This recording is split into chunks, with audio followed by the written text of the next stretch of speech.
Assalamualaikum warahmatullahi wabarakatuh, Ustaz. Okay, I want to ask you about what's your opinion about Islam and politics. In Akhirah, we will be asked about why we choose that leader. Because Malaysia will have general election. We have two parties. One party defend and bring Islam. Second party is defend and bring the nation and race and Malaysia. What's your opinion? Well, I don't know anything about Malaysian politics. No, just... But I do have a lot of opinions about Islam and politics. So I'll share that with you. Okay? Because I think it's a serious topic. In my own studies, in my early studies of the Quran, I felt like there is a very deep connection between Islam and politics. I no longer believe that. I believe there is a relationship between Islam and politics, but the way that the Muslims talk about it is not very true to the text of the Quran. As a matter of fact, in my understanding, in the entire Quran, maybe one ayah is about governance. Maybe one. الَّذِينَ إِمَّكَّنَّاهُمْ فِي الْأَرْضِ. That's the only ayah. I don't see any other ayah in which directly governance is talked about. Ahkam of Allah, yes. Justice, yes. But then justice was being talked about in ayat at a time when Muslims had no government.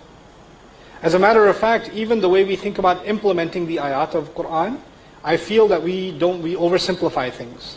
So we have this kind of, I argue, an extreme view of how Islam is applied. Okay? As far as citizenship is concerned, I won't comment on your politics or what party and what candidate, or who's Islamic and who's not Islamic. I would argue that your responsibility as a citizen is to look at the rights of all citizens, not just the Muslim citizens, and to look at the candidates that are best for the nation. What is best for Islam is not the same as what is best for the nation. What is best for Islam is at a community level and at a larger level, right? But we often assume, that's what I was saying, we think Islam is top down, not bottom up. The vast majority of Islam is bottom up. You can have the most Islamic government and still the most un-Islamic society. And that still means nothing to Allah Azza wa Jalla. It means nothing. You understand what I'm saying? So I think we've over-politicized, I feel, Islam, and I don't think that's the right place for it. In the way that we've used it, at least anyway. I think when it comes to politics, our religion emphasizes basically principles. Justice, transparency, ensuring the rights of others. It's not actually about implementing, oh, we're going to shut down all the stores in Ramadan. Or we're going to make sure the women that don't wear hijab, or something else. Or we're going to burn all the liquor stores. Where? When did that happen in Islamic history? Study the Islamic empires of Granada, and the Andalusia, and they were multicultural, multi-religious, open societies, and they lived by Islam. And they thrived. Some of the greatest civilizations of Islam were like that, right? And if some of the people today that talk about Islam were there, they would be like, astaghfirullah, astaghfirullah, astaghfirullah. That's all they would have been doing.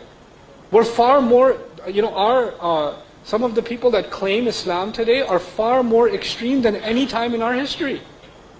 They're just far more extreme, So we need to get a better understanding of our own history, in my opinion. We don't have that.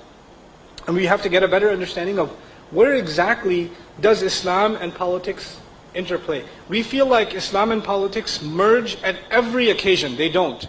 There are many parts of our life where Allah left us to make our choices. You tell me. I live in America, right?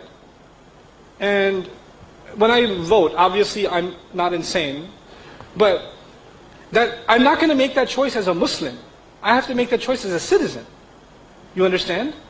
And my choice is not the Islamic choice. It's the choice based on my common sense. The same is true of you. You're not making an Islamic or un-Islamic choice. You're making a responsible choice as a citizen based on the information that you have. So I feel that Islam is unnecessarily pushed into this space, and it creates a lot of disaster.